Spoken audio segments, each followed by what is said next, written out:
C'est un bon plan ce studio là. Il est pas mal, hein?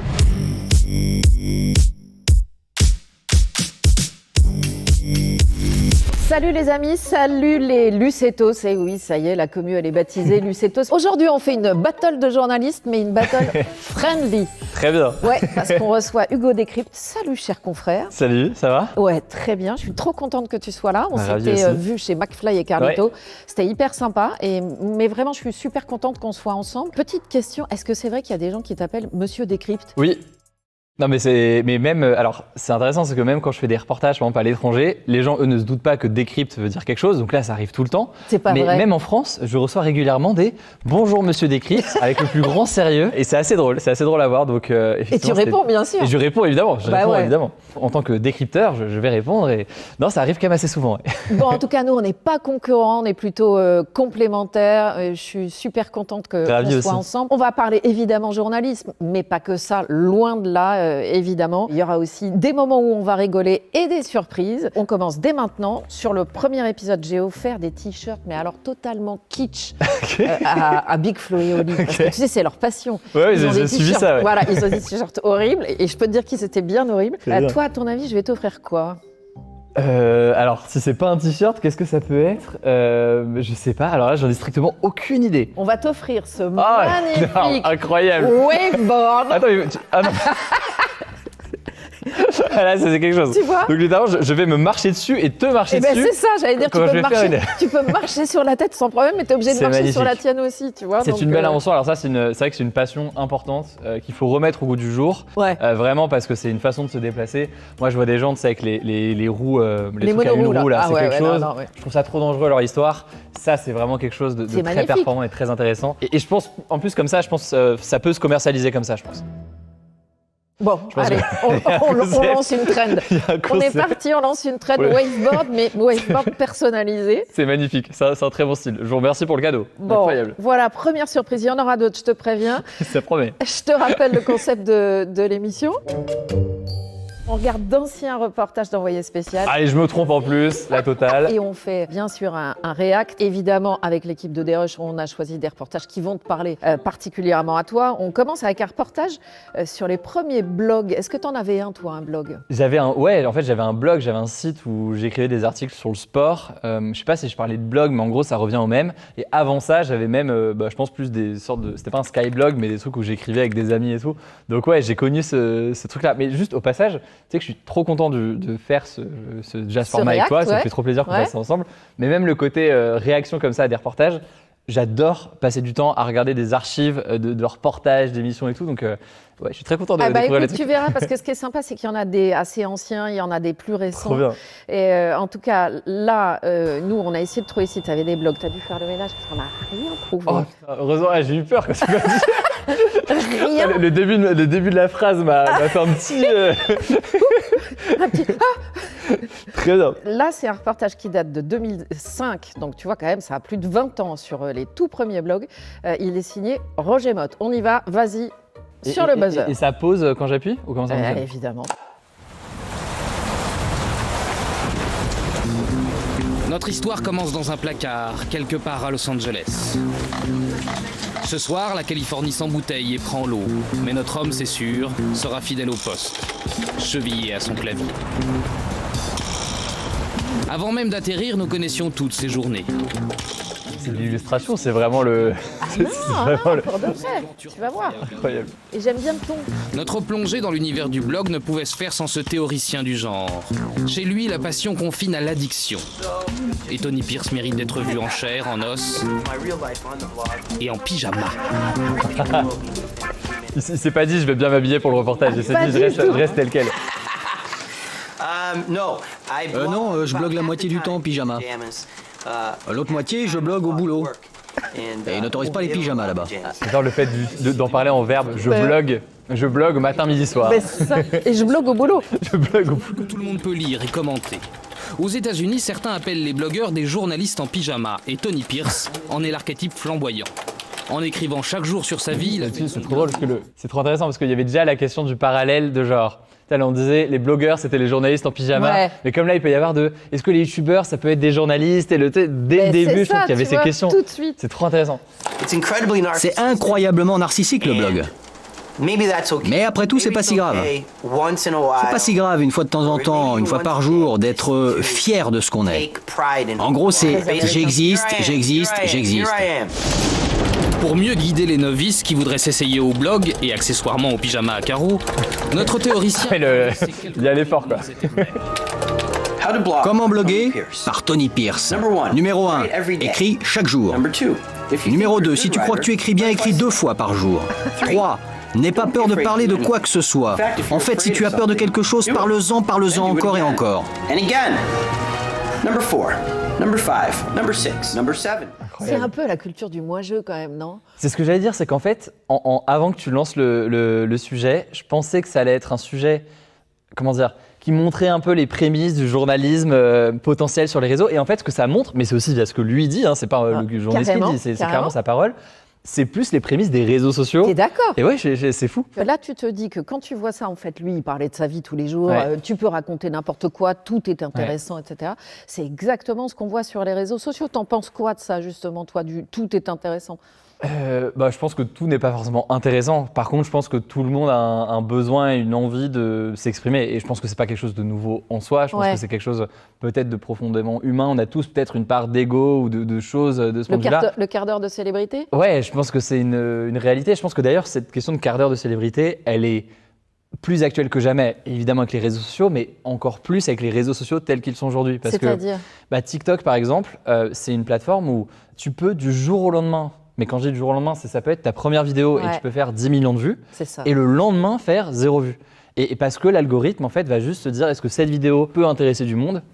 Si oui, ça part, sinon, je la pousserai pas. Et donc, cette question du quart d'heure de célébrité, je pense que ça fait des années qu'avec les réseaux sociaux, on en parle, on se dit c'est quelque chose qui est là. Mais là, c'est devenu quasiment banal d'avoir eu un moment au cours des dernières années, on a fait même 100 000 vues sur une vidéo. Mais ouais, mais alors ce que tu me dis, c'est rigolo parce que tu as presque l'impression, c'est un peu le casino de la célébrité, les réseaux sociaux. Ouais. C'est-à-dire, en gros, tu mises et tu vois si tu gagnes ou pas, quoi. Et tu gagnes pas toujours, bien sûr, évidemment, tu gagnes pas. Alors là, on a vu pour le coup le blogueur en pyjama. Toi, tu étais plutôt le youtubeur Sweet à capuche, non? Ouais, mais c'est ça qui est fou aussi, c'est que exactement quand on voit ces reportages, et même quand on pense aux premiers reportages, je sais pas si on va voir, mais sur les premiers youtubeurs et tout, il y avait parfois un peu cette sensation qu'il y avait une forme de caricature qui était faite du youtubeur dans sa chambre, etc. Ouais. Mais et parfois c'est vrai qu'il y a une forme de caricature qui était faite dans certains traitements et certains reportages. Mais parfois aussi, c'est aussi la réalité. C'est-à-dire que le blogueur là, il est comme ça dans sa vie, quoi. Il faisait son truc. Et moi, si on avait fait un reportage sur moi au tout début de ma chaîne, oui, j'étais dans ma chambre et j'étais réellement dans ma chambre et c'est comme ça, quoi. Donc, et alors, ton style vestimentaire, c'est plutôt neutre, on est d'accord? Faut être neutre pour donner des infos? Non, je sais pas. Je pense que j'ai toujours été peut-être un peu chiant dans mes. Ça m'a jamais passionné, je pense, la mode et tout ça. Donc je pense que déjà de base, je pars d'un petit. J'ai un petit. Le style un peu chiant. Ouais, je pense que ça joue un peu. Allez, deuxième surprise. Tu vas voir, deuxième surprise cette fois. Elle est pour nous deux. Elle est pour nous deux. Hein. Ok, j'ai hâte de voir. Donc, j'ai demandé à un autre créateur de contenu de décrypter, clin d'œil, nos tenues respectives. Il a analysé notre style. Sans concession. Il a analysé 2 tenues. On lui a envoyé 2 photos, une de toi, une de moi. Qu'est-ce que vous avez gardé de moi? C'est ça ce qui Tu vas m'a. voir. Attends, on n'a pas pris la pire, promis. On commence par toi. Ton apparence passée au crible par Mathieu Bobard d'Olière. Hugo, j'ai entendu dire que tu allais être passé au crible par la Queen Élise Lucet. Et alors je me suis dit qu'il n'y avait pas de raison que moi, je ne décrypte pas non plus le look d'Hugo Décrypte. On a des choses... Oh non, mais là, ouais, déjà, le regard, il y a rien qui va. T'es quand même à l'avant-première d'un film de Wes Anderson. J'ai plutôt l'impression que tu sors d'une réunion avec l'IT pour résoudre le problème de connexion de Slack sur les ordinateurs du coworking. On commence avec ce petit hoodie bicolore. Il va tout faire en plus. La pire pièce de ce look qu'on a bien évidemment associé au chino slim. J'en ai pas vu.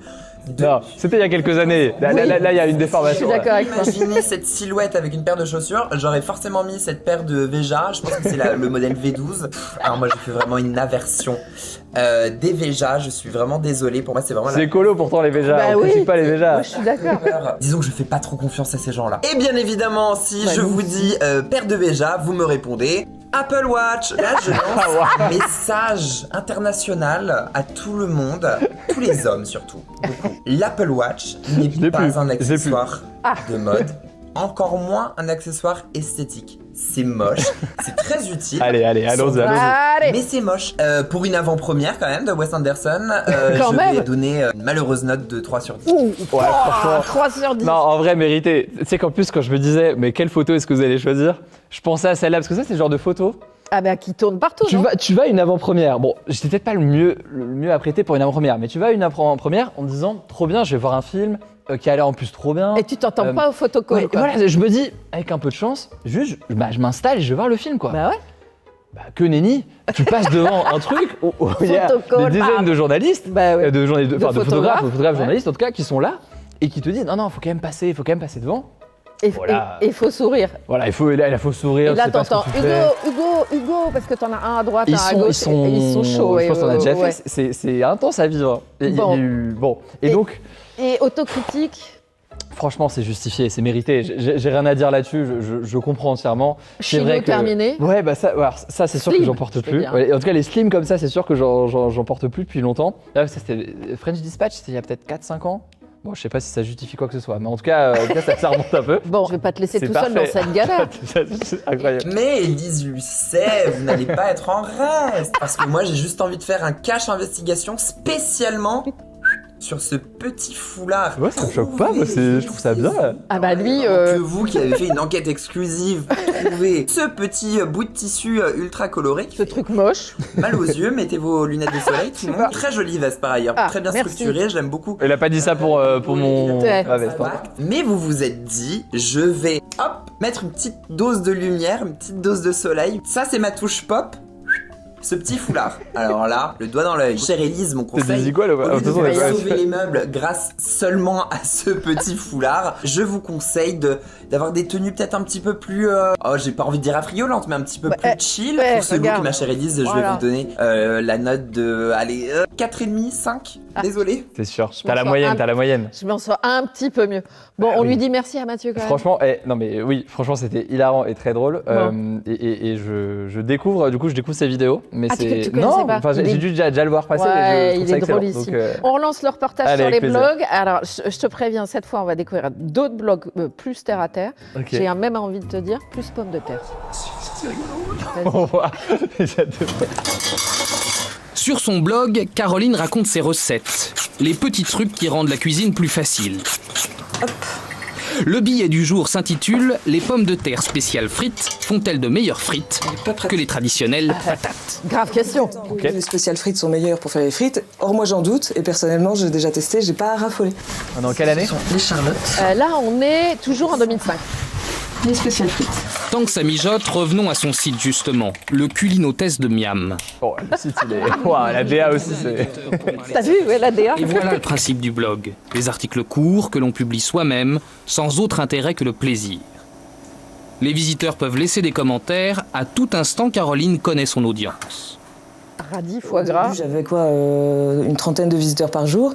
Et aujourd'hui, j'en ai 300, 350 en moyenne. Depuis les 15 derniers jours. Savoir Toi, que ça 20 millions. monte, savoir que les gens reviennent. Ouais, au début, on va en parler. Au début. Tous les pays, parce qu'il y a Bahreïn aussi bien que l'Espagne, la Hongrie, les États-Unis. C'est assez super, ça. Madame, monsieur, la cour. On goûte?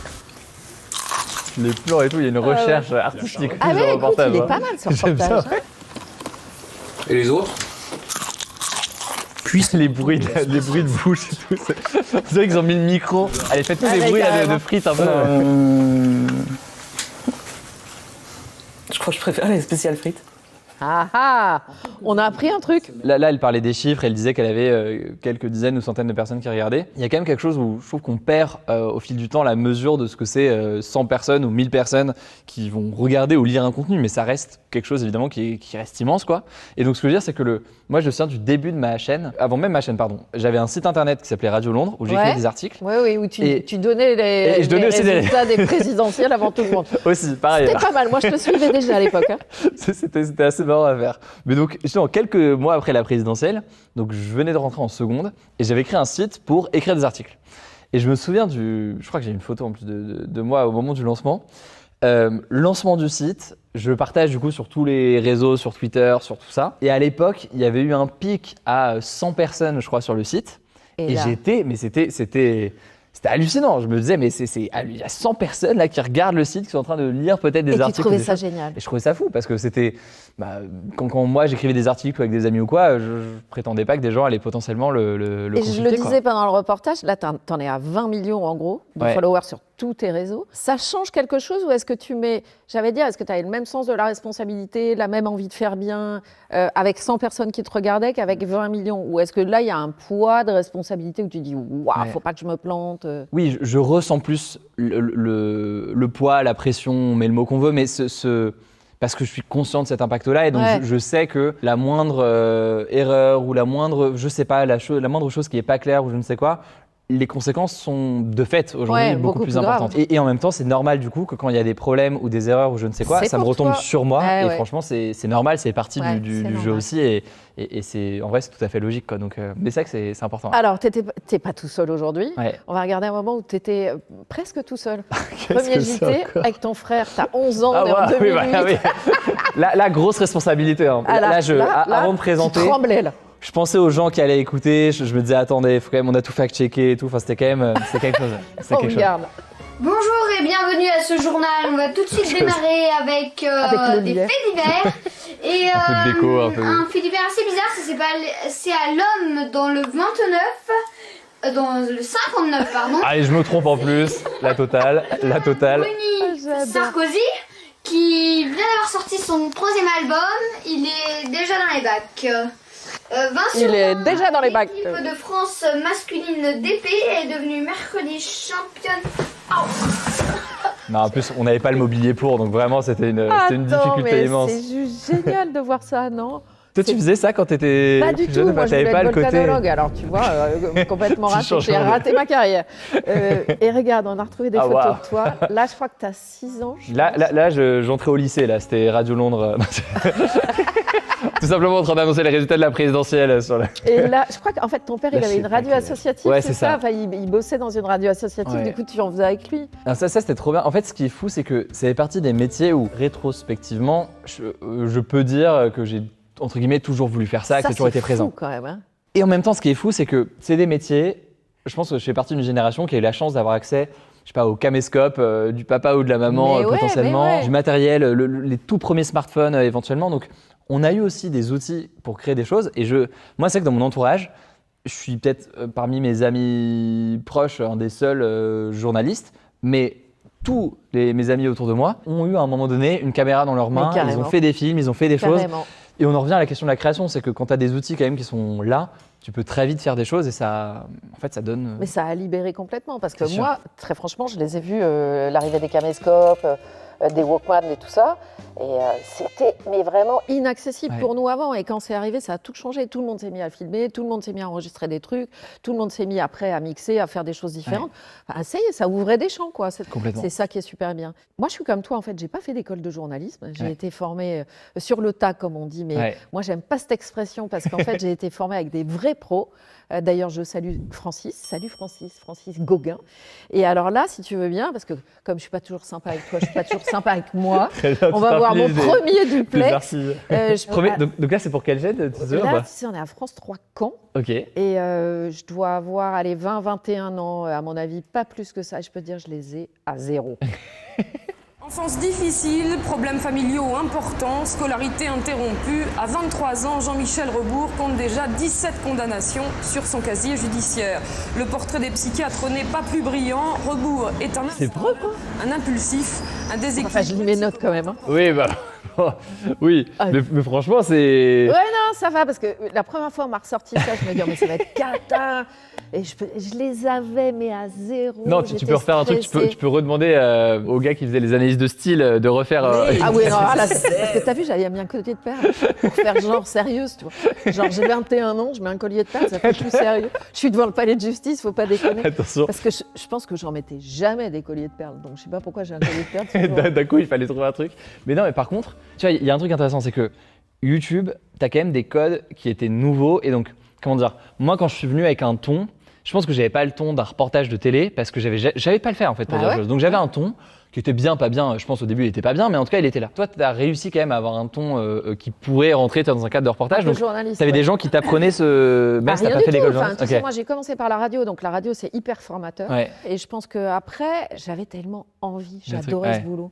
Tu sais, ce côté, bien sûr. Ah non, ça me plaît trop, quoi, j'ai envie. Et toi, pareil, j'imagine. Ouais, tu as inventé ton ton parce que tu en avais trop envie, tu avais envie d'être là. Et en même temps, c'est toute la question qui se pose du formatage. Le mot est parfois un peu dur, mais sur la façon, typiquement, dont on pose une voix. Ce qui est compliqué, c'est que si tu es étudiant en journalisme, tu as quand même un enjeu à trouver un métier au bout du compte. Et on sait que c'est un métier qui est extrêmement précaire. Donc évidemment, tu vas apprendre à faire en sorte de pouvoir être potentiellement embauché, donc poser la voix comme on attend une voix d'un JT ou à la radio, je ne sais pas. Mais tu vois, par exemple, dans Envoyé spécial, moi, de moins en moins, j'essaie de poser ma voix. Autant quand tu fais les lancements de JT, bah oui, tu es un peu obligé. Mais dans Envoyé spécial, je suis sur le terrain.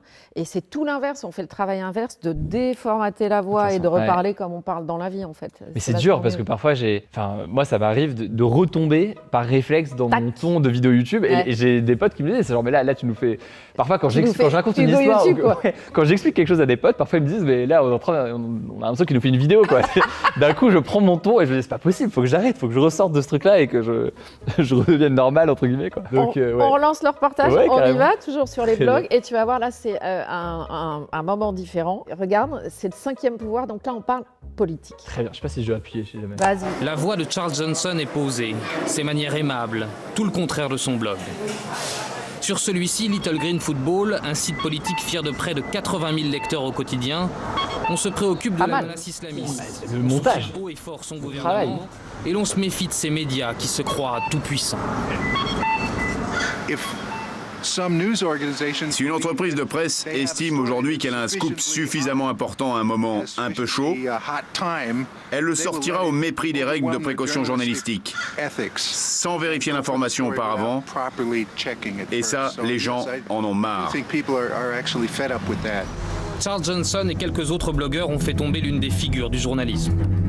Bravant les ouragans, prêt à jouer des coups en direct, Dan Rather résume à lui seul 30 années d'actualité américaine.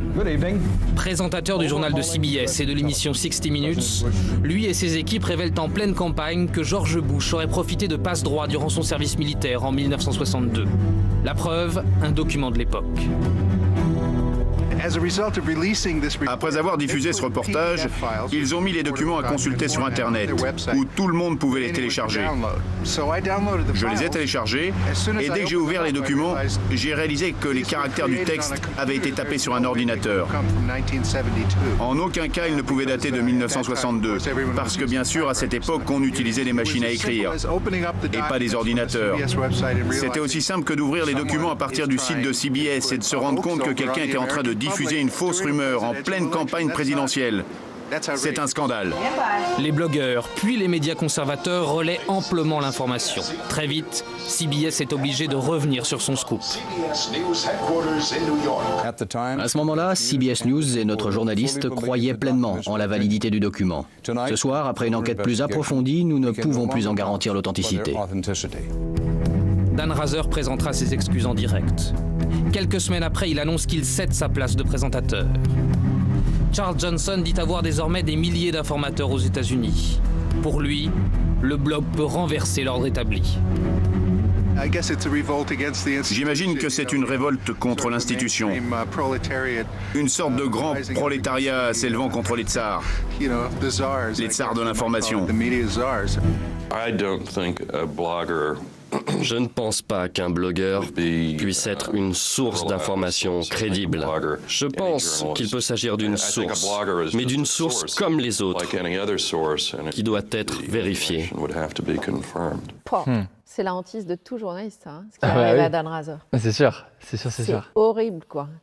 Ça, c'est passionnant. C'est encore une autre phase, un autre aspect du côté blogging et tout, mais c'est intéressant. C'est archi intéressant. Je sais pas, toi, comment tu l'as... Ça, c'est quelle année, là ? Là, toujours 2005. Et là, tu te rends compte, ce qui est intéressant, c'est qu'aujourd'hui, les gens s'informent avec plein de sources différentes. Donc, c'est comment, ça dit aussi, comment les médias traditionnels, à un moment, réagissent par rapport au blog. Donc, ça, c'était il y a 20 ans. Et aujourd'hui, comment ça se passe ? Et je trouve que ça a beaucoup changé. C'est-à-dire qu'avant, il y avait objectivement, on va se le dire, il y avait beaucoup de mépris. D'ailleurs, on sent bien, il dit ça peut être une source. Oui, ça peut... C'est plus du tout le cas aujourd'hui. Enfin, en tout cas, ceux qui sont sur cette ligne-là, ils ont perdu la partie. Non, c'est sûr. Internet a permis à tout le monde de s'exprimer, évidemment, a permis à tout le monde aussi de faire potentiellement aussi un travail journalistique. Et moi, j'en suis, je pense, un exemple, c'est que tu peux, si tu le souhaites, si t'es sur les réseaux sociaux, faire un contenu qui respecte un cadre et une déontologie journalistique sans avoir de carte de presse, sans avoir fait des études de journalisme, etc. Et puis il y a de plus en plus de journalistes aussi qui quittent certains médias plus traditionnels et qui se lancent eux-mêmes sur les réseaux sociaux et qui font ce travail-là. Donc ça a quand même évolué, je pense, au fil du temps. Aujourd'hui, on dit beaucoup, si Hugo l'a dit, c'est que c'est vrai. mais comment tu l'as créé, ce lien? Non, mais moi, j'ai rien fait, je suis pas responsable de ça, mais je pense que c'est parti si, tu l'es en partie quand même. Peut-être déjà notre travail, mais je veux dire, la trend ou le truc sur TikTok, je sais pas comment il est né exactement. Je pense que c'est lié au fait qu'il y avait sur TikTok notamment, pas mal de fausses informations qui circulaient.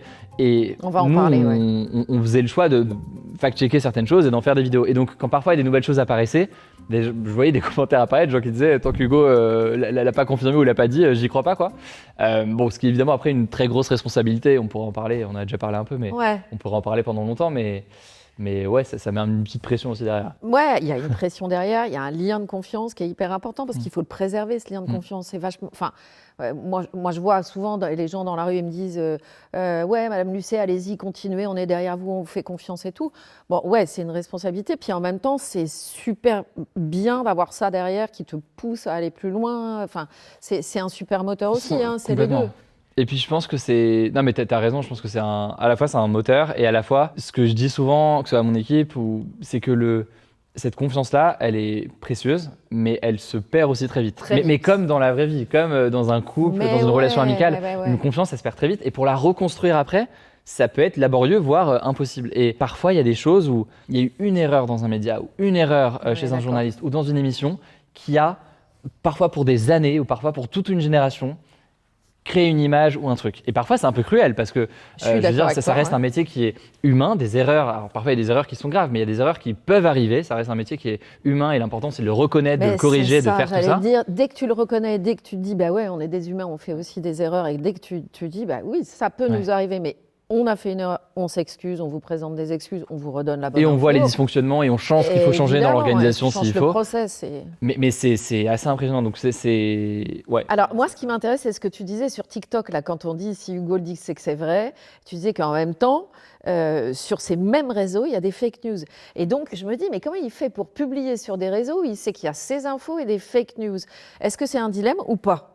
En gros, tant que on n'est pas dans un réseau social où le fonctionnement est tel que c'est impossible d'avance ou c'est mort d'avance, on est dessus. TikTok, par exemple, oui, il y a des fausses informations, mais c'est aussi là qu'il faut être du coup, quoi. C'est-à-dire que si c'est pour fact-checker une fausse information qu'on a vue sur TikTok, la fact-checker sur, je schématise à mort, mais un journal écrit qui n'est pas forcément lu par ces jeunes-là, voilà, bon, il y a un petit décalage. Quand on parle de fausses informations, il y a un regard parfois caricatural, je trouve, qui est fait sur la propagation de ces fausses informations. Ce que j'entends par là, c'est que il y a souvent un peu ce discours de non, mais les gens qui diffusent des fausses informations, ils sont forcément soit influencés par, soit c'est des bots, soit ils sont forcément influencés par machin. Non, et parfois, c'est aussi des gens qui se posent des questions, qui sont peut-être effectivement influencés par des choses, mais qui juste se disent, est-ce que ça c'est vrai ou faux ?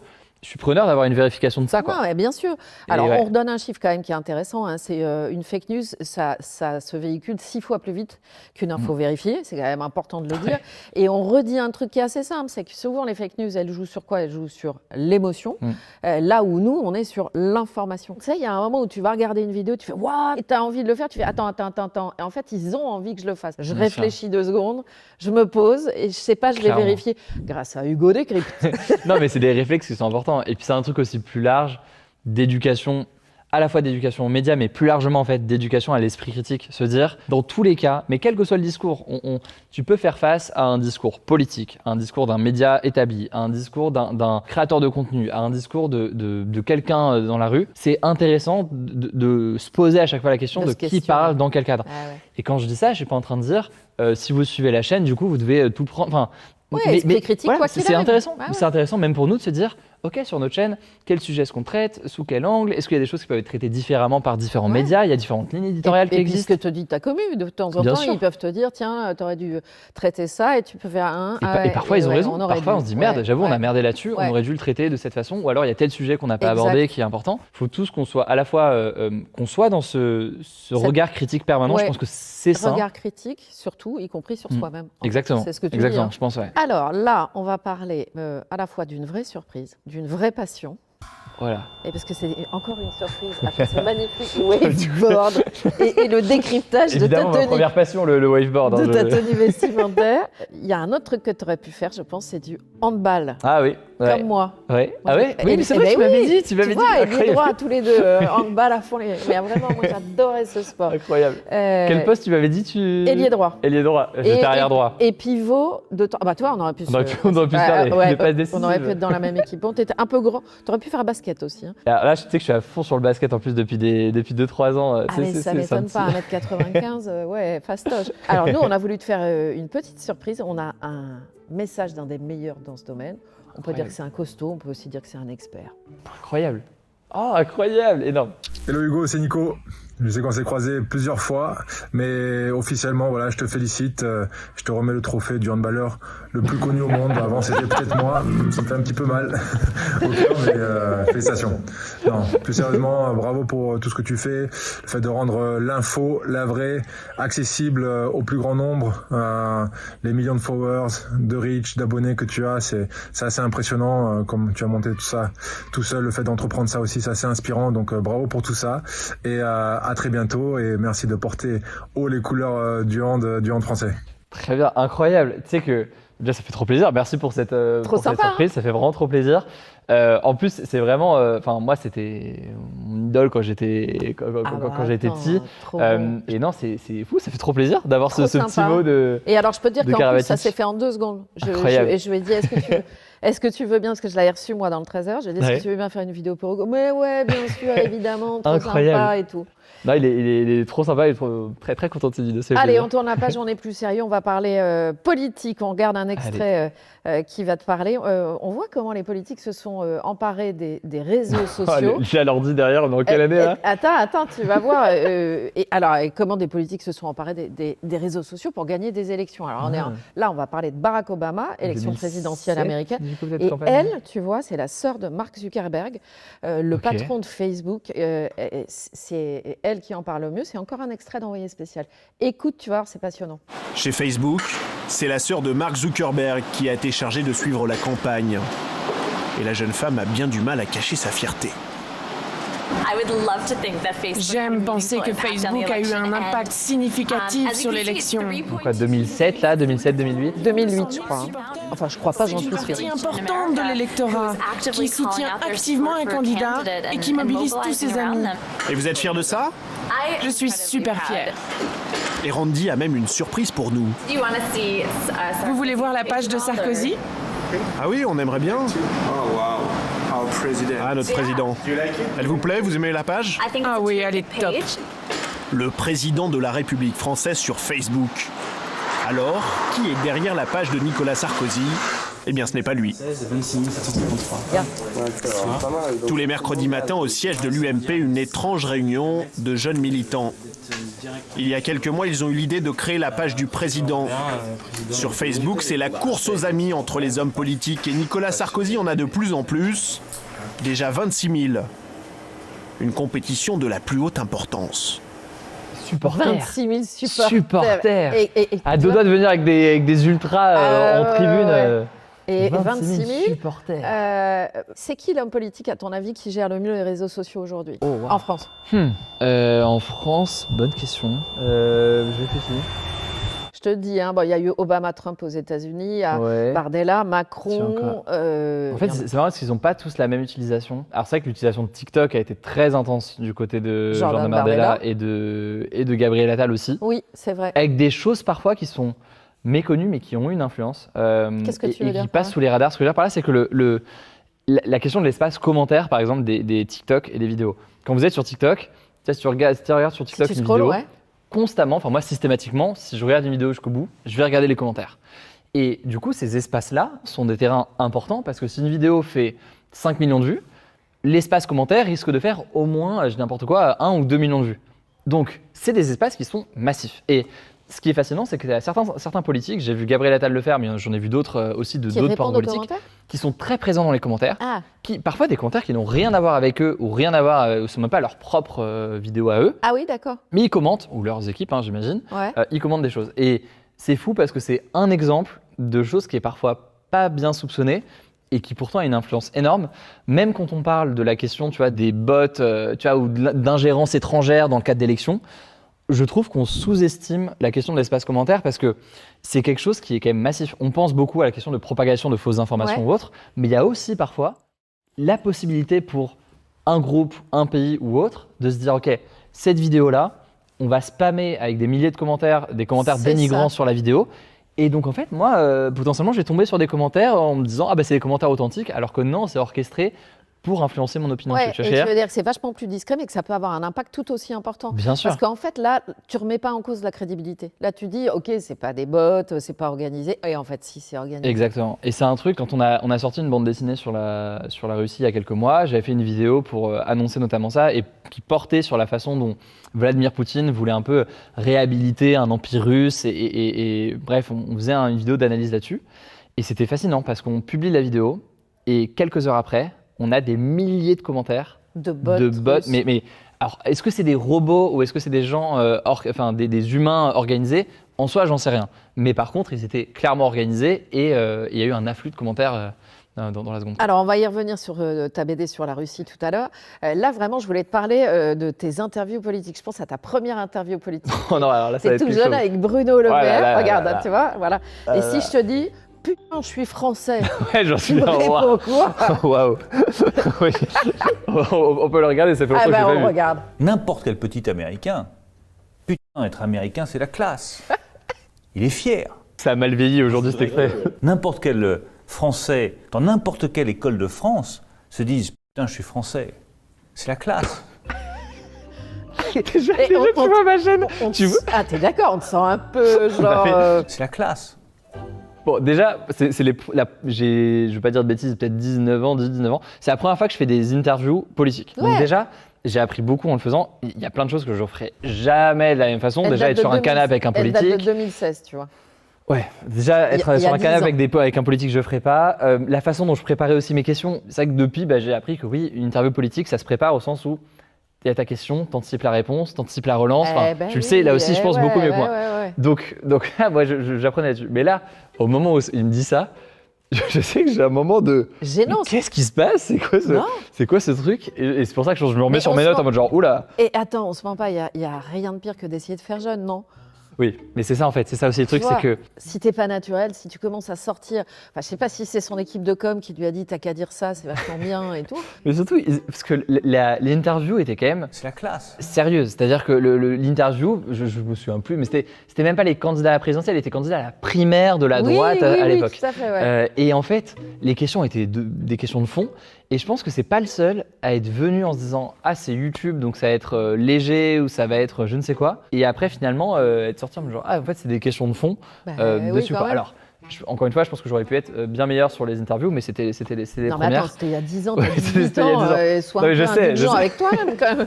Et quand je les revois, je suis non, c'est pas possible. Oui, c'est normal. Mais ça, c'est aussi le problème des gens qui existent sur les réseaux, c'est que tu peux pas effacer grand-chose. C'est comme ça. Alors moi, je voulais te poser une autre question. C'est bon, des interviews politiques, depuis, t'en as fait plein. Il y a un moment où est-ce que tu te sens pas utilisé? C'est-à-dire qu'ils se disent, bon, allez, il faut que j'aille capter un public jeune, qui je vais choper, tac, tac, tac. Ah, tiens, Hugo Décrypte. Ou Squeezie, mais Squeezie, il fait pas ça. Donc c'est vraiment toi qu'on va essayer de capter. Donc comment tu fais ton choix? C'est-à-dire que tu deviens un enjeu pour eux. Et comment toi, tu te décides en disant oui, j'y vais pas, quand j'y vais, comment j'y vais? Déjà, des interviews politiques, on en fait uniquement quand on considère que ça a un intérêt et ça a une valeur ajoutée. C'est que 10%, je crois, de ce que tu publies. C'est même, tu vois, la dernière c'était quoi? C'était Volodymyr Zelensky. Donc ça, c'était il y a déjà quasi 2 ans. Et avant ça, c'était Emmanuel Macron, il y a quasi 3 ans maintenant. Oui, donc c'est même moins de 10%. Je pense beaucoup moins. C'était très très peu. Mais tu réponds pas vraiment à la question. Oui, mais je vais revenir dessus. Là, typiquement, sur ce qu'on a vu, j'ai pas envie de dire que rien n'allait, mais quasiment. Parce que déjà le cadre est pas assez formel pour une personnalité politique pour soi, je trouve. Aujourd'hui, j'inviterai pas sur un canapé un politique. Mais c'est pas vraiment ça ma question. En fait, ma question, c'est vraiment qu'aujourd'hui, tu représentes tellement avec tes 20 millions d'abonnés sur tes différents réseaux que ils ont envie à un moment que tu les interviewes. Donc, comment tu fais toi pour te dire j'y vais pas, j'y vais quand, j'y vais comment, est-ce que j'y vais? Là, il y a une présidentielle qui se profile, c'est l'année prochaine. La dernière fois, tu avais interviewé tous les candidats. Là, je sais que tu as envie de faire évoluer ton format. Je sais que tu as vraiment envie de faire des choses nouvelles. Donc, exclu, vas-y, dis-nous quoi.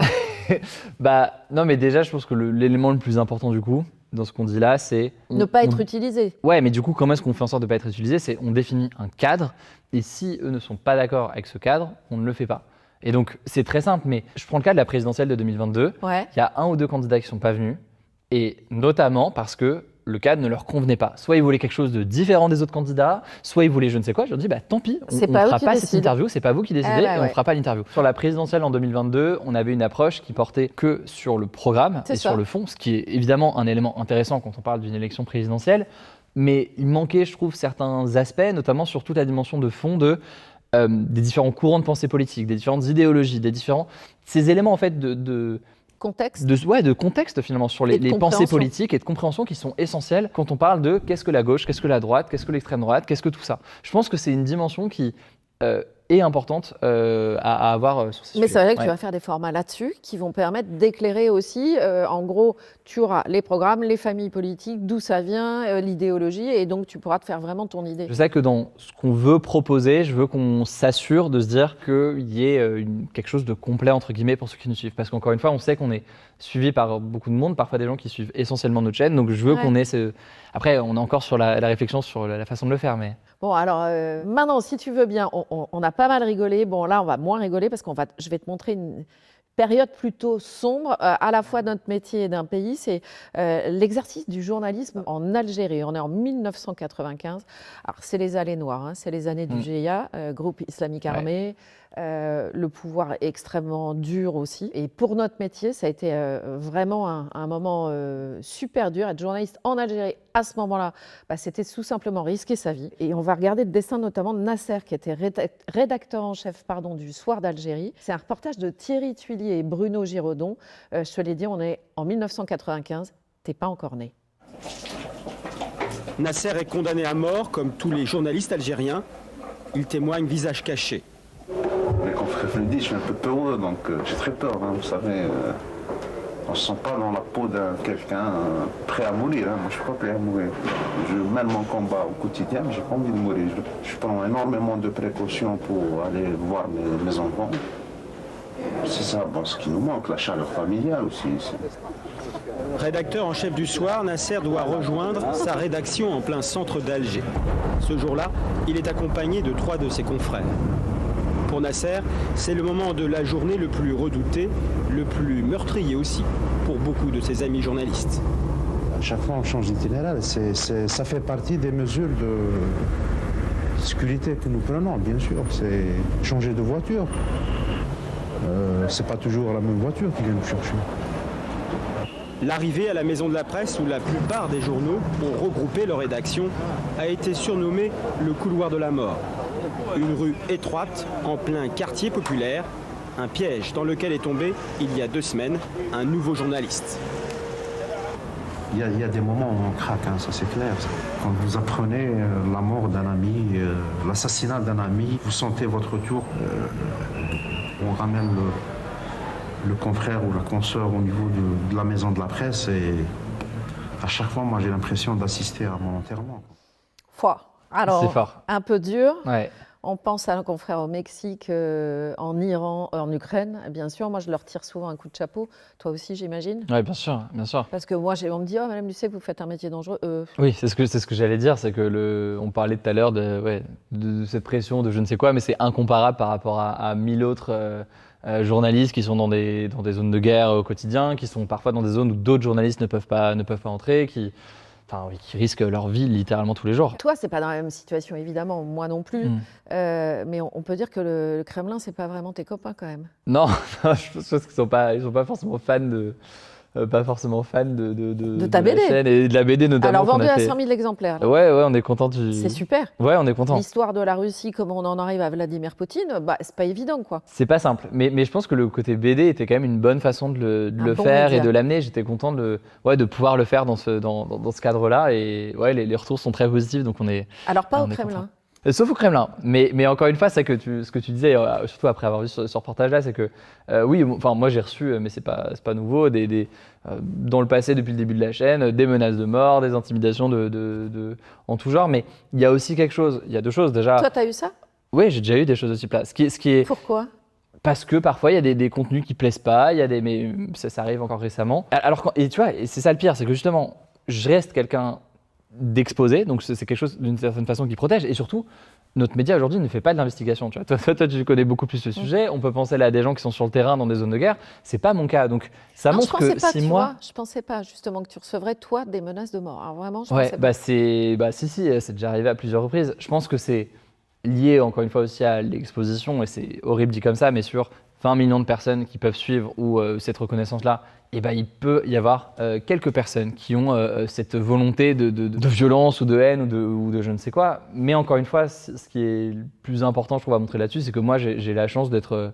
Enfin, je me sens pas en danger, alors qu'il y a d'autres journalistes qui le... C'est quand même complètement dingue qu'on en vienne à menacer de mort Hugo Décrypte. Parce que tu fais de l'information pour toutes les générations, parce qu'aujourd'hui, toutes les générations sont sur YouTube, mais tu axes vraiment sur les jeunes générations. Franchement... je pensais qu'être journaliste en Algérie, en Iran, en Ukraine, comme on le dit, c'est hyper dangereux. Nos reporters qui sont sur le terrain, c'est hyper dangereux aussi. Parfois, l'investigation, ça peut l'être, mais beaucoup moins qu'eux. Hein, on ne va pas la ramener. Mais alors, vraiment, j'étais loin d'imaginer qu'il pouvait t'arriver ça. Une petite exclue. Prochaine BD, tu as dit que tu en faisais une par an. Tu vas tenir le rythme ou pas? Ouais. En tout cas, on est parti pour, donc c'est l'objectif. Elle porte sur quoi? Allez, ça, je peux pas le dire, Là, je me ferais... Non, malheureusement, ça, je peux pas le dire. Bonjour, Élise Le Sécache Investigation, c'est quoi la prochaine BD? Bon, ok, là, je l'ai dit. Allez, vas-y. Non, malheureusement, je peux pas le... Mais tu peux pas te dire quoi, parce que l'éditeur veut pas ou... parce que, et puis surtout, c'est un projet qui est encore... T'es pas obligé de lui obéir non plus. Hein. Ouais, c'est vrai, mais ce que moi, j'ai envie de le révéler aussi maintenant, je sais pas. D'accord. Non, mais on va l'annoncer un peu plus tard, mais... On essaie de prendre à chaque fois un sujet où il y a une approche historique qui est intéressante. Oui. C'est aussi la force d'une bande dessinée, c'est que là on était sur près de 200 pages sur la première. C'est long, c'est un temps long qui permet de se plonger un peu différemment, on va dire, dans des sujets. Ok, je parie sur l'Iran. Je dirais rien. Bien joué. On sent l'expérience. On sent l'expérience. Alors, on revient sur le reportage, si tu veux bien, alors, on va arrêter de sourire parce que c'est pas drôle, hein, mais sur les années noires en Algérie. Et là, regarde, parce qu'on va vraiment percevoir le danger auquel les journalistes du soir d'Algérie sont soumis. Regarde, danger de mort en l'occurrence. Dans la presse algérienne, une nouvelle génération est arrivée, une génération de combat venue au journalisme alors qu'il était une cible. Les gens qui sont assassinés, c'est beaucoup plus des gens qui ont fait un nom dans le métier et qui sont ancrés dans le métier depuis des années. Par contre, les jeunes, quand ils arrivent, ils sont déjà avertis, ils ont déjà leur réflexe d'autodéfense, etc. Donc, comme on dit, un homme averti en vaut deux. Donc, ils ont un peu cet avantage sur les anciens. Par contre, moi, quand je viens ici, déjà, je viens avec un esprit semi-suicidaire. Donc, j'ai plus de propension à risquer ma peau, contrairement à quelqu'un qui a des attaches, etc. Donc, soit on travaille toute la nuit. Nasser choisit ce moment pour revenir sur sa condition de journaliste. Et pour la première fois, nous parle de son avenir et du sens de son combat. Regarder tout, avoir toutes les informations disponibles. Il ne faut pas croire que nous sommes des Robins des Bois ou des Superman, pas du tout. Nous avons nos moments de faiblesse, nous avons nos moments où on a envie d'être avec sa petite famille, vivre normalement. Moi, à chaque fois, je leur cite le cas j'ai envie de prendre un bain dans une baignoire. Ça me manque. C'est peut-être un peu chichi, c'est comme on le dit chez nous, mais... je trouve que c'est un plaisir de tout. Alors avec ces 3 années donc de vie pratiquement clandestine, on pense beaucoup plus à ces petites choses qui faisaient finalement la vie, et ça marcher dans la rue le plus normalement du monde. Ça me manque. L'élection dont on parle, c'est l'élection de 1995, l'élection présidentielle en Algérie. Il y a une phrase, moi, qui m'a vraiment frappée. Je viens ici avec un esprit semi-suicidaire. T'as un jeune journaliste qui te dit ça. Enfin, c'est waouh. RSF, juste l'année dernière, 67 journalistes ont été tués dans le monde. C'est immense. Et ça a été le cas à Gaza, ça a été le cas dans plein de zones de conflit, ça a été le cas. Enfin, je pense qu'on. En Ukraine aussi. En Ukraine aussi, en Iran. Ouais, non, j'ai peu de mots là-dessus. Il y a des organisations, tu connais les Forbidden Stories. J'allais t'en parler. Okay. J'allais t'en parler parce que c'est quand même incroyable ce qu'ils font. Hein. C'est Laurent Richard qui a lancé ça et c'est un projet incroyable. C'est-à-dire qu'ils sont partis du principe que quand un journaliste était tué ou emprisonné, ils allaient monter un consortium de journalistes internationaux. Et alors pour le coup, tu as les plus grands journaux du Guardian au New York Times qui participent au Monde en France, enfin bon, et y compris des télés et des radios. Et donc là, il y a un consortium de 40 journalistes qui va reprendre l'enquête du journaliste qui a été tué ou du journaliste qui est emprisonné. Et le message, il est clair pour les pouvoirs politiques, les narcotrafiquants qui veulent tuer des journalistes. En gros, ils disent, tu peux tuer le messager, mais tu ne tueras pas le message. Et là, bam, moi je trouve que c'est incroyable ce qu'ils font. Comment tu vois, toi, l'avenir du journalisme là, dans 10, 15 ans? Et comment tu vois l'évolution du métier? Déjà, je trouve qu'avec les réseaux sociaux, et presque plus que jamais, une vraie forme de complémentarité entre des formats différents. Et ce que je veux dire, c'est quand on parle de journalisme, c'est vrai que oui, ça peut être le travail qu'on fait, mais comme ça peut être du travail d'investigation, comme ça peut être d'autres formes. Et je pense que tous ces approches-là sont vouées à travailler ensemble d'une façon ou d'une autre. Ouais, c'est multiforme, mais il faut que ça bosse ensemble. Moi, je le vois même aujourd'hui dans mon quotidien et ce que je fais avec mon équipe. On travaille très souvent maintenant avec des médias qui font de l'enquête, des médias en ligne notamment qui font de l'enquête et qui, à l'approche en fait, d'une révélation ou d'un travail qu'ils ont fait pendant parfois plusieurs années sur un sujet, nous disent on va sortir ce sujet-là. On a un enjeu à faire en sorte que ça intéresse les lecteurs peut-être de notre média, mais ça puisse aussi parler à un public plus large et qu'on puisse expliquer, rendre accessibles ces sujets-là. Et donc, il y a un travail d'un côté d'investigation, il y a un travail à côté d'explication, d'analyse, de mise en forme pour que ça parle à un plus grand nombre. Carrément. Et tout ça, et je pense, est voué à travailler ensemble. Après, où est-ce que ça va aller? Je ne sais pas, même sur la question de l'IA, ce qui est compliqué, c'est que... Il y a un petit vertige quand même, non? Il y a un vertige qui est immense. Je pense que il y a des choses qui ne sont pas remplaçables, dans le sens où le reportage ne peut pas être fait par IA, l'interview ou des moments humains ne peuvent pas être faits par IA. Même la contradiction face à un politique, à un enjeu important là, le vrai questionnement. Tout ça, je pense que ça ne peut pas être remplacé. Mais par contre, on fera face à la compilation de données, oui. La compilation de données, il y a des choses qui vont évoluer, bien sûr. Et peut-être d'ailleurs que ça va aider sur plein d'aspects. Mais même récemment, sur l'affaire Epstein et sur tous ces documents qui sont sortis, je mets... Quand tu as 6 millions de documents... Voilà, je mets ma main à couper que l'IA a pu aider à déceler assez vite certaines choses et ensuite faire un travail de journaliste, d'investigation. C'est sûr que quand tu as des files, ce qu'on appelle des files, c'est des fuites dans nos métiers, et que tu as des millions de pages de documents qui existent, où tu mets un consortium de journalistes et tout le monde se met à bosser, où tu mets l'IA qui fait déjà un premier filtre, qui va te regrouper les papiers qui concernent telle personnalité, par exemple. Et ensuite, tu as un boulot de journaliste derrière. À un moment, si on veut du bon journalisme d'investigation, faut du temps.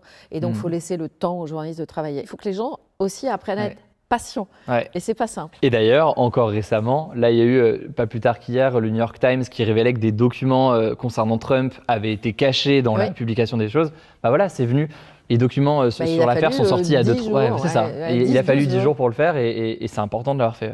Alors, tradition nouvelle dans Desroches saison 2, les invités précédents posent une question à l'invité qui est là. Donc d'abord, tu devras poser... moi j'ai une question de Mais bien sûr, tu as une question de Big Flo et Oli que tu vas entendre tout de suite. Et tu devras poser une question au prochain invité. On ne dit pas qui c'est, on dit juste que les lettres qui sont là derrière moi, là, juste dans les bouquins, elles sont en désordre, mais elles peuvent permettre un peu de deviner qui c'est. En attendant...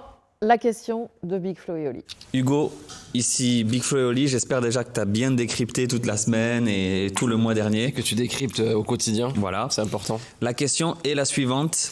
Est-ce que tu dois gérer le taux de mauvaises nouvelles que tu envoies? Est-ce que des fois tu te dis non là c'est trop plombant, on verra ça plus tard? Est-ce que tu y penses en tout cas rien que dans les posts par exemple réseaux sociaux? Est-ce que tu briefes tes équipes sur voilà pour essayer de gérer l'impact que ça peut avoir sur la santé mentale de notre génération et de la génération Parce qu'il y a beaucoup de jeunes qui s'informent que par toi. Donc est-ce que des fois tu te dis non là on peut pas, là c'est trop deep, on garde pour plus tard ou on échange en fonction? Bisous mon pote, à bientôt. La question est nulle? C'est lui qui répondra. Tiens. Et dis-nous aussi si la question est décrypte la question. La question est très bien. La question Elle est très très bien. vachement bien, la C'est question. une très bonne question. J'ai pas en tête de moment où on a retenu une information en se disant c'est pas une bonne nouvelle, donc on va pas la mettre. Ouais. Et ça me paraît inconcevable je pense que ça me paraît inconcevable aussi. Ouais. Mais on va retenir une information parce qu'elle serait trop mauvaise. En revanche, la fatigue informationnelle et la santé mentale des C'est jeunes, ça. ça je sais que tu es. Ça, c'est un vrai sujet. Hyper préoccupé par ça. Complètement. Et donc je pense que la façon dont on essaie de le faire, mais c'est pas évident, c'est quand on a des sujets comme ça qui sont chauds, c'est d'arriver à expliciter et vraiment faire la part des choses sur des sujets. Parce que parfois, on prend le cas de la question de la mobilisation potentielle de jeunes dans le cadre d'une guerre. Ouais. C'est un sujet qui est venu via des déclarations de responsables des armées. Militaire, hein. Mobilisation militaire. L'enjeu de notre côté à ce moment-là, c'est de faire un travail dessus, d'expliquer mais de quoi on parle exactement. Et c'est parfois le risque, je trouve, dans un débat comme ça, c'est que là, moi j'entends ça, j'ai l'impression que le lendemain, on va partir sur le fond. Bah Le oui. sujet est quand même un peu plus complexe que ça. On parle de la question potentielle d'une mobilisation essentiellement de l'armée en Ukraine, dans certains cas de figure. Et donc, quand je dis ça, je ne suis pas en train de minimiser les Non, propos ou le risque ou je ne sais quoi. Mais Dédramatise, en tout cas, tu recontextualises. on le recontextualise. Et donc ça, je pense que c'est un des éléments qui est important. Et après, dernière chose là-dessus, autant on ne retient pas certaines informations, autant on s'efforce de mettre en avant des bonnes nouvelles quand il y en a. Et ça, c'est pas évident, parce que malheureusement, il n'y a pas tous les 4 matins des bonnes nouvelles incroyables.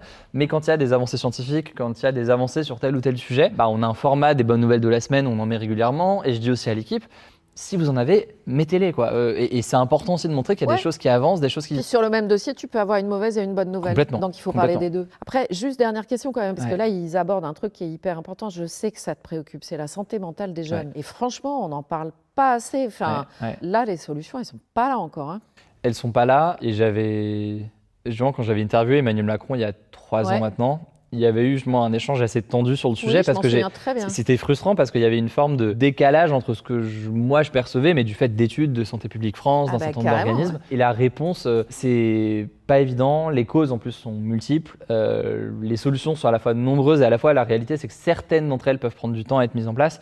Mais c'est un sujet qui est immense. Et surtout, ce qui n'est pas évident, c'est qu'on en a beaucoup parlé lors de la période, et quand je dis on, c'est en général lors du Covid. Et on n'en parle plus alors que c'est... alors que c'est pire dans certains cas. Moi, c'est ce que j'avais envie de te dire, ouais. Parce que donc ça ne s'est pas arrangé. Mais pour certains d'entre eux, c'est effectivement pire qu'avant. Je pense que c'est un sujet qui est absolument central. Tu vas en parler à tous les candidats de l'élection présidentielle, je suis sûre. Oui, je pense que ce sera un sujet central. Mais surtout que parfois, il y a une forme de méconnaissance parce que oui, c'est pas toujours, c'est même rarement ou jamais à la une de médias ou surtout de politiques aujourd'hui qui s'en saisissent pas alors que c'est central. Donc on essaie de faire ce qu'on peut, mais c'est un enjeu qui est important. Ouais. Allez, rendez-vous pour la prochaine élection présidentielle. Merci à toi, Hugo, d'être Merci venu beaucoup. dans Des Rushs. Ça t'a plu ? J'ai passé un très bon moment. C'était super de pouvoir échanger avec toi sur tout ça, même d'avoir aussi toi ton regard sur tous ces sujets. Le côté archive, moi j'adore. Donc franchement, il y a eu des choses drôles, il y a eu des choses touchantes aussi, mais on a eu tout. Donc non, merci vraiment beaucoup pour l'invitation, ça fait plaisir. Tu croyais que c'était fini ? À quoi, il reste quelque chose là ? C'est pas fini en fait, parce que tu connais mon côté investigation. J'adore. Je fouille, je cherche tout le temps. Eh ben on a fouillé, on a cherché, on a fouiné. Il n'y a rien sur ta vie hors Hugo Décrypte. Tu dis rien, t'es d'une discrétion incroyable. Donc j'ai mis tous mes limites sur le coup. Objectivement, j'ai rien trouvé, mais alors rien du tout. Mais j'ai décroché un informateur totalement hors pair, quelqu'un qui te connaît très bien. Et tu sais quoi ? Il nous a sorti 2 dossiers sur toi. Oh, j'ai très hâte de voir. Salut Élise, écoute, j'ai mené l'enquête sur le type dont tu m'as parlé, Hugo Travers. Niveau impôt, rien à se mettre sous la dent, tout se passe en France. Niveau fake news, bon, y a rien, il balance rien, tout est bien accurate. Par contre, si tu veux le faire sourire, tu peux lui parler de Timothée Chalamet ou du jeu Unstoppable sur Switch. Ça, il va plonger tout de suite. Allez, je te dis à très vite. Oh là là. Merci Squeeze. Merci Lucas pour ça. Merci Lucas pour ça. Bon, non, mais 2 choses effectivement, c'est vrai que c'est des vrais sujets, des vrais sujets importants. Non, alors Timothée Chalamet.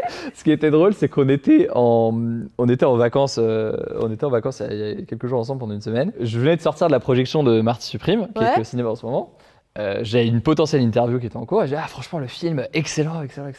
Et donc on est parti en grand débat et ça a duré très longtemps. Et donc sur Timothée Chalamet. sur la question de Timothée Chalamet, est-ce qu'il allait remporter un Oscar, à quoi ça allait ressembler et bref tout ce sujet-là. Et moi j'étais en train de dire mais non mais il mérite son Oscar, il mériterait son Oscar, ça a du sens, etc. Et donc il y a eu un débat qui a duré. Entre vous deux, il y a eu une vraie baston, si bien que j'ai réussi à trouver, juste avant son anniversaire, un livre sur Timothée Chalamet. Et je me suis dit, je vais lui offrir. Donc, il s'est retrouvé à avoir pour son anniversaire un beau livre de Timothée Chalamet. Ok. Et Unstoppable Unstoppable, c'est un excellent jeu auquel je joue beaucoup avec Lucas et d'autres amis, D'accord, donc avec ma vous y copine. passez des heures, quoi. Le principe est très simple. Vous devez débusquer. Après, il y a une réflexion philosophique dans ce jeu en plus. Ouais. Vous devez débusquer les humains parmi les robots. À cette ère de l'IA, c'est quand même quelque chose. C'est ça. Et c'est un jeu français et c'est excellent. Bon, en tout cas, très bon informateur, tu vois. Ouais, il J'ai a adoré. pas trop balancé quand Non, même. non, ça va. Parce que t'es jaloux de ta Je le remercie, je le remercie. vie à l'extérieur, il a été cool. On te remercie, Lucas, trop sympa. Merci, Lucas. Bon, cette fois, c'est vraiment fini. Bon, on leur dit évidemment, si vous aimez le format, si vous aimez des rushs, si vous aimez Hugo, allez-y, likez, abonnez-vous à la chaîne. On vous adore. Salut les Lucetos. Et tu vas devoir poser la question au prochain invité. Je vais réfléchir à ça. On dit pas qui c'est. Très bien. Salut!